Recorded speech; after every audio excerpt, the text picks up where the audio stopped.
From cheating on your spouse at a Coldplay concert to stealing a ball from a little kid at a Phillies game, people do some pretty shitty things. And in modern times, you get caught doing these shitty things online, you go viral, and then the whole internet moves to hold you accountable. It is our modern day pitchfork and torch mob. I'm here to say it, accountability culture has gone way too far. Let's talk about it. Yeah, you better. Yeah, you better. Guys, before we get into today's video, please like and subscribe. Today we're talking about accountability culture, or at least that's what I call it. This idea that we on the internet are meant to hold a public court. And when we find somebody has done something absolutely horrible, we must hold them accountable as strangers on the internet who came across a viral video that made us feel disgusted. Now, example one of this, of course, is the Coldplay cheating scandal. I think we all saw this. I think it has hundreds of millions of views on the internet now. But for those of you who are unaware, the former CEO of a company called Astronomer was caught cheating on his wife with the head of HR, who was also cheating on her husband at a Coldplay concert. Let's run the clip. Oh, look at these two. All right, come on. You're okay? Oh, what? Either they're having an affair or they're just very shy. Turns out they weren't shy, as I said, they were having an affair. And as I said before, this went massively viral, hundreds of millions of views. People were reenacting it at other sports games. Everybody was talking about it on the internet. It was moving platform to platform. They were finding out who this guy was, who this woman was, who they were married to, where they worked, and that happened to be the company Astronomer. Now, neither of these people work at that company anymore. They both resigned due to this cheating scandal, which seems a little intense. And of course, we place the blame on them mostly. You shouldn't have been cheating on your spouses, and you certainly shouldn't have acted this way when put on camera at a Coldplay concert. They could have gotten away with it if it weren't for those meddling cameras, I guess, and their own stupid reaction to being placed on the camera. But does it warrant hundreds of millions of views, hundreds of thousands of comments, the resigning of both of them from their jobs, and the complete destruction of their lives from this point moving forward? In my opinion, no. It's a completely disproportionate response. And interestingly enough, even when we look at the two individuals, the woman and the man who are cheating on their spouses in this instance, he bared the brunt of most of the internet heat rather than her, even though both of these individuals were making the conscious choice to cheat on their spouses. It seems abundantly clear to me that the court of public opinion is not a fair court, and this by no means justifies the action of cheating on your spouse. And it also doesn't negate the idea that this is an interesting video that probably would have gone viral no matter what. It's just to say, how far do we go in response to seeing videos like this? And this is just the first example. Let's talk about one of the two massively viral sports videos that have gone viral recently. This first one is from the US Open.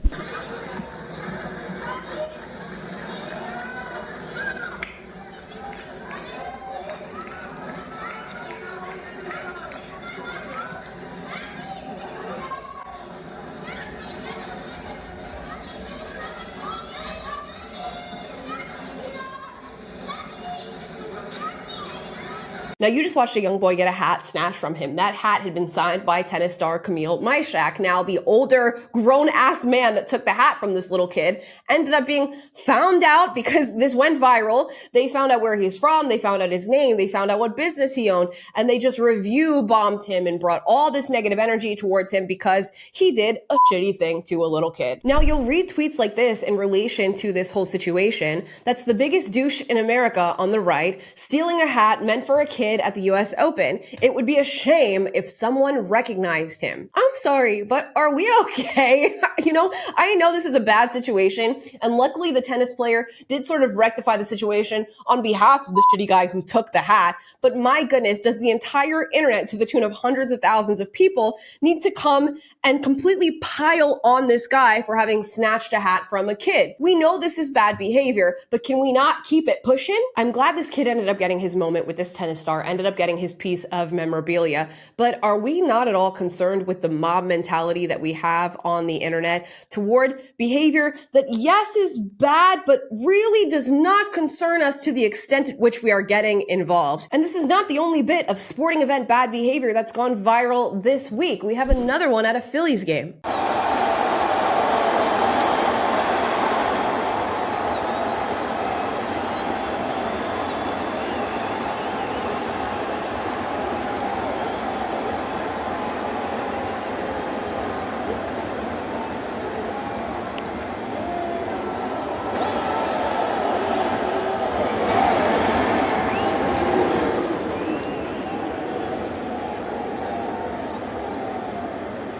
And there you have it. This lady is now being called a Karen, the Phillies Karen. People are hating on her for having taken this baseball from a father who got it for his son. And I view this to be pretty nasty behavior. It seems completely unnecessary. She seems to be in a pretty bad mood and have a pretty bad temperament herself. But again, hundreds of millions of views and people getting involved in trying to find out who this woman is, who her family is, where she works, where she lives, what she's doing on a day-to-day basis, trying to find out how they can ruin her life and have her recognized by the entirety of the internet. Are you guys okay? I don't think so. They're even interviewing this family on the news, the dad and the two kids who were present at this game. So this little boy is now going to have cemented in his life this moment of having this ball taken from him by a Karen at a Phillies game. I don't know. But we can't win. She was gonna get it anyways. Sure. Yeah. She wasn't going to take it, but I decided to give her the ball. I apologize to you, but it was the right thing. We just wanted her to go away. Yeah. And it worked out. You got a bat.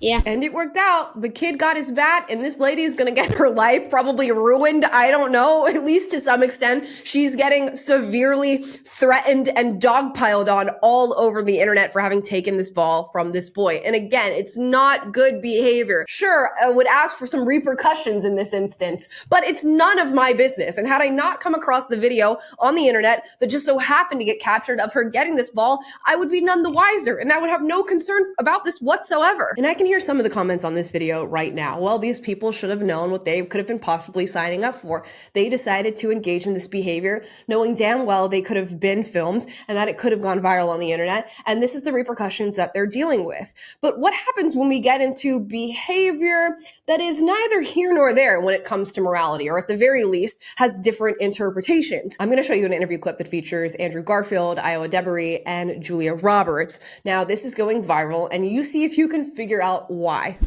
What we lost during the politically correct era, and what we have to expect in Hollywood after the Me Too movement and the Black Lives Matters are done. The two of you, Andrew and Julia. Well, okay. Can you repeat that? And I can, with your sunglasses on, I can't tell which of us you're talking to. So So the question was for Julia and Andrew. Mm-hmm. Now that the Me Too era and the Black Lives Matters are done, what we have to expect in Hollywood, and what we lost, if we lost something with the politically correct era. Well, It's I not didn't. done. Sorry. I know Yeah. that that's not for me, and I don't know if it's purposeful if it's not me, but I just am curious. I don't think it's done. I agree It's with not you too. done. I don't think it's done at all. I think maybe hashtags might not be used as much, but I do think that there's work being done by activists, by people every day. That's beautiful, important work. That's not finished. That's really, really, really active for a reason, because this world is really charged. Yeah.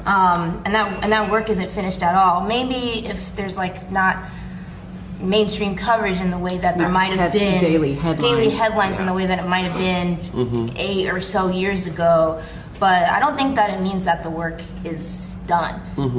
That's what I would say. And that the movements have been halted anyway. Yes. Like the movements are still absolutely alive, Yes. as you say, just maybe not as labeled labeled or or covered, covered. or like Yeah. witnessed as or kind of magnified as much in this present moment. Okay.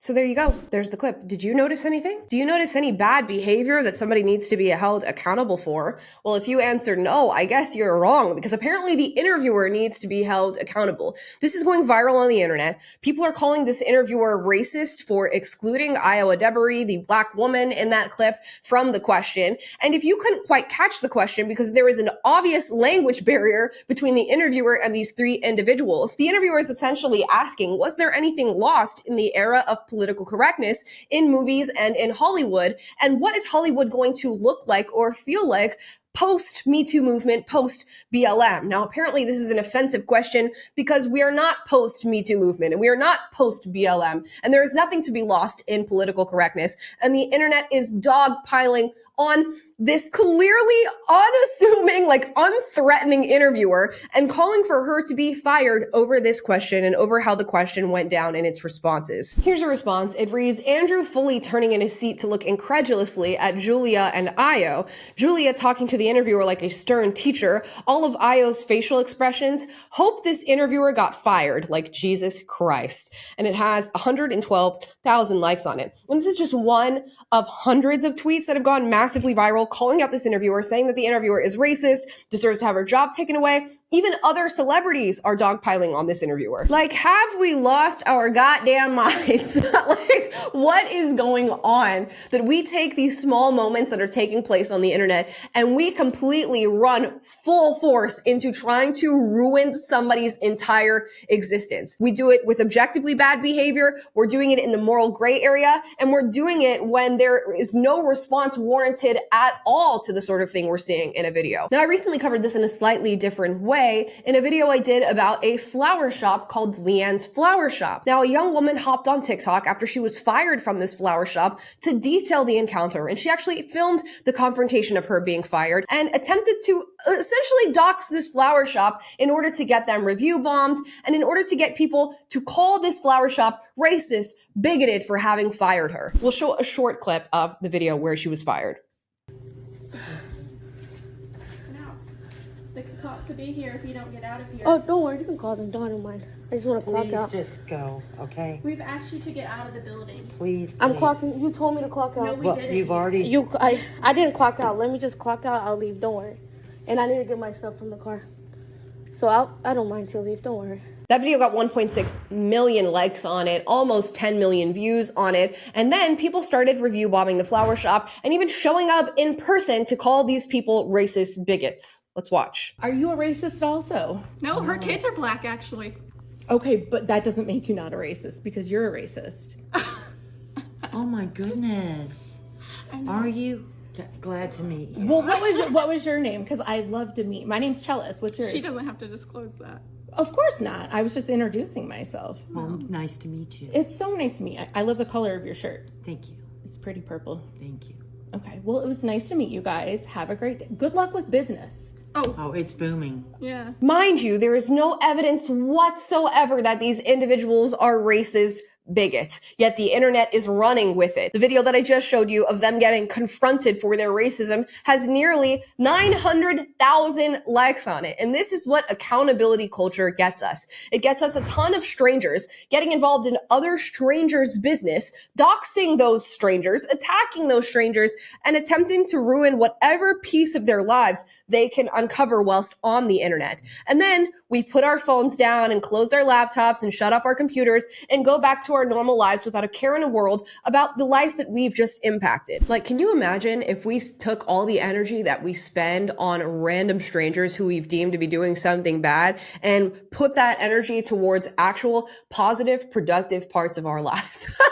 Like, how well we'd be doing as a society if we just collectively decided that maybe we don't need to jump in the small internet business of a viral video to destroy somebody's life. And if we can't manage to do that, could we manage to at least be proportionate in our formula when dictating a response to these sorts of things? Because you're taking somebody who's at a 1 or a 2 and then you're giving them above a 10. It's really not making sense. And I'm not really sure why all this is happening. I do have a few theories. I think accountability is like the buzzword of today's time, and people think they're getting that and acting this way on the internet. They truly might think that they are holding people responsible for their actions in behaving like this. We are also not dealing with a lot of healthily, emotionally regulated individuals online, and this becomes an outlet for anger, for fear, for hatred, and you get to be in this cycle, I guess, where the entire internet is cheering you on and you're cheering them on as we all collectively decide that we have this one villain we need to go after,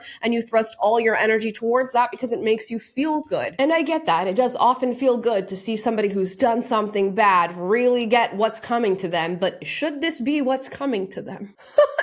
I don't think so. And I'll throw one more example in here because I think this just really highlights just how insane this issue is becoming. I came across this video on TikTok and it's captioned, "These girls cut in line to the Huda meet and greet and were being rude to everyone in line. TikTok, please do your thing." I got you. Thank you. Hello? Do you want to say your name? Huh? What's your name?